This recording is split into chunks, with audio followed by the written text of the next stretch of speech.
Welcome back to DBD News. I'm your host, The Crow Show, home of the smoothest voice on Twitch. So today I thought I'd go over the developer update that we received today and just kind of go over some of the key points and just talk about things that I'm looking forward to, things that I'm maybe not so excited about. So in the background, we've got some scuffed gameplay of me learning the Singularity. Be sure to tune into my YouTube for other videos. I've already posted a few of my progress.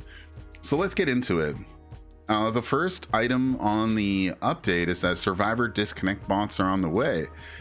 So when you're playing solo queue or playing with friends, any scenario, when somebody disconnects for whatever reason, whether it's on purpose or they just have internet issues, a survivor AI bot will take their place. I think this is a really good change and will help the quality of life for Dead by Daylight, especially for solo queue players, because it's very common for people to disconnect after they get down the first time. It can be very frustrating. I'll admit, if I run into Skull Merchant or the Knight, I just DC immediately. I just have no interest in playing that trial. So in that case, we'll let a bot take my place. Maybe that bot will be even better than me. You never know. Behavior talked about this in a previous update. There will be successful report feedback coming on the way. So if you report somebody, basically you'll get confirmation that they were banned and that they broke the rules. So I'm excited for this. We'll just have to wait and see how it plays out. So the Onryo is getting a very, very big rework here. And she's gotten some minor changes, I believe, along the way. But the major ones here are projecting to a TV now applies 3/4 of a stack of condemned to all survivors not carrying a cursed tape. It was one stack only to nearby survivors.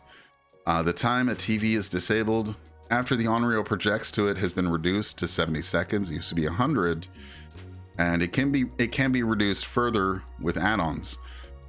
The time a TV is disabled after a survivor removes a cursed tape has been increased to 90 seconds, so it was 60 seconds before. This is the big change here. Projection now has a 15-second cooldown. Since there is no longer a range limit on the condemned effect, they need to limit how frequently this can happen. So essentially, Onryo won't be able to just teleport to TV to TV to TV super fast. Onryo will have a 15-second cooldown between that, at least. And it's interesting, like it sounds like Behavior wants to make this killer more friendly for people who are just picking up the game. Onryo is, when you first start playing, a very weak killer. And, you know, I'm interested to see how this plays out. It seems like forcing survivors to go get tapes so they don't get condemned frequently. It seems like a mechanic that's closer in line with the pig with the traps on your heads. So yeah, we'll see how it plays out. We'll see how she feels in the PTB. There is one person I recommend you check out, One Pump Willie, who is essentially the #1 Onryo in the world. And Willie sounds very concerned, at least initial reaction to this change to Onryo. So let's play that clip really quick here. Oh man, they just took away all of the fun that I had with her. No, I'm not happy. I'm not happy with these changes. Maybe they'll be fun when I actually get them in my hands, but just looking at the words, even if it is a buff, it's not a fun one. It's a watered down. It's my least favorite thing, is watering things down. So yeah, Willie calls it a watered down version of Onryo. So we'll see. Willie did later go on to mention we'll see how it plays out. Yeah, so Onryo, big changes on the way. Another big change on the way, hook grabs. You know that situation where killer is face camping and you can't really grab the survivor off the hook because if the killer times it right, they can just grab you even if you're full health. That will no longer be the case. Killers will be able to trade hooks with you. You'll be able to just run up and grab somebody off the hook. but the killers won't be able to just grab you and have that person remain on the hook. I think this is a good quality of life change, especially for solo queue where there is no comms and it can be really difficult to plan a safe unhook with somebody else who you cannot talk with, cannot communicate with, and you're hoping they understand how to get a safe unhook as two people.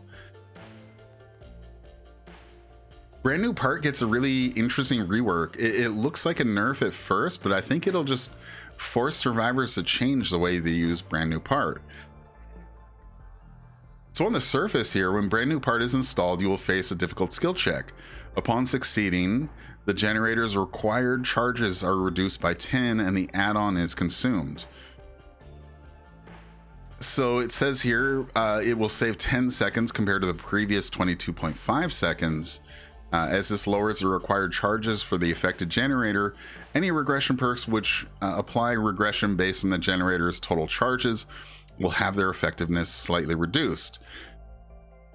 Most people use brand new part on the first generator they start fixing, or a key one that's maybe a choke generator, choke point, middle of a map. But I think this could have a lot of use when a killer has a really strong 3-gen setup.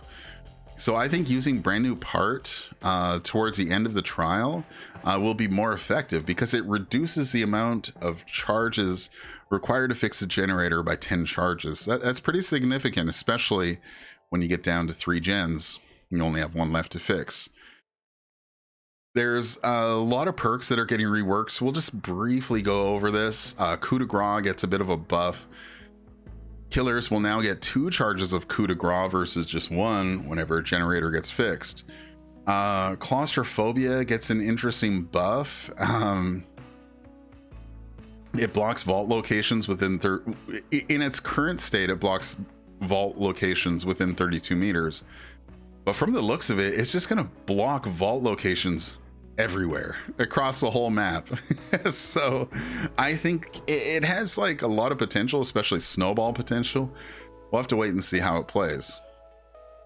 Remember Me is another notable perk that gets a nice buff. So now killers will get up to 24 seconds of Remember Me value as opposed to 16 seconds.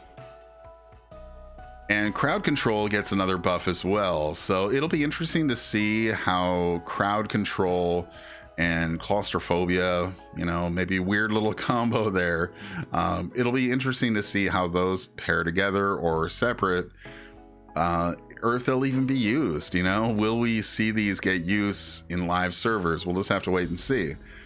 Trail of Torment also gets a nice buff. Trail of Torment will remain active until the affected generator stops regressing.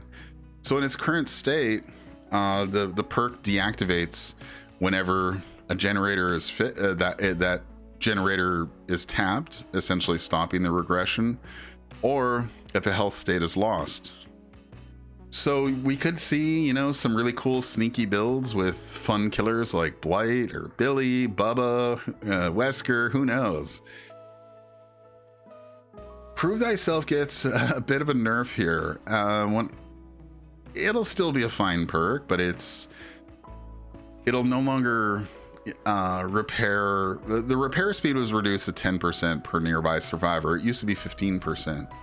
And they've removed the blood point bonus for co-op repairs. I don't think this is a huge deal because I believe that was a bonus for up to 10,000 points in the objective category. So potentially losing out on 10,000 blood points, that's not a huge deal. That's a few items maybe.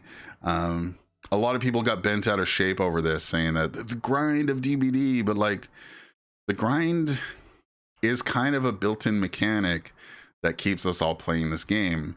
And while people are grinding this game, especially newcomers, they're learning the mechanics, they're getting better, and you know, too bad, so sad. That's what I say. Grind it out, nerds. It's not as bad as it used to be. Blast Mine gets a nice buff. The duration of Blast Mine goes to 120 seconds now. It used to be 45 seconds. Blast Mine, I think, is really good in this environment, especially when Pop Goes the Weasel is very popular. Wiretap gets the same treatment. It will be active for 120 seconds as well. But with both of these perks, you do have to fix half a generator before you can activate them. I think that's fair. I think that's a good change. Saboteur gets a nice buff. You'll be able to sabotage quicker, 0.2 seconds faster, and cooldown will be less on the first 2 tiers. Breakout also gets a nice little buff here. Wiggle speed of the carried survivor by 25%. And it only activates within a 5-meter range as opposed to 6. Buckle Up gets a nice little buff as well. So upon healing a survivor from the dying state specifically, both survivors, gain the endurance status effect for 10 seconds. So that'll be good versus slugging killers. And if you pair this with We're Gonna Live Forever, could be a decent little perk, but it's very, very situational.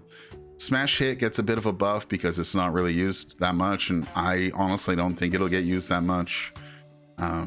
And Spine Chill, they're removing the terror radius visualization aspect of Spine Chill, since there's the visual terror radius now. Now, more importantly here, there are some killer changes coming up. Pinhead gets a little bit of a bit of a nerf. Spirit gets a major nerf, but Spirit will still be very powerful. Mother-daughter ring. Spirit won't be moving as quick anymore, which I think is a good thing.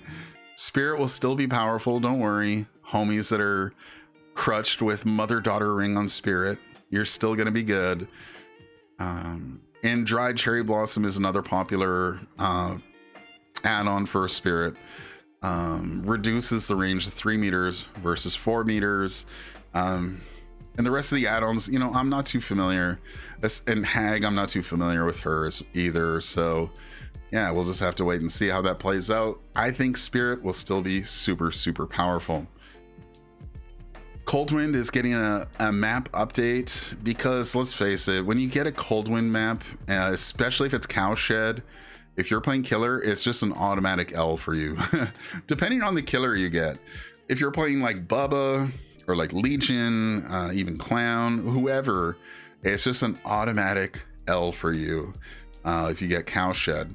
Rancid Abattoir also is getting a change. So they're basically changing the layout, changing the strong tiles in the outer ring of the map.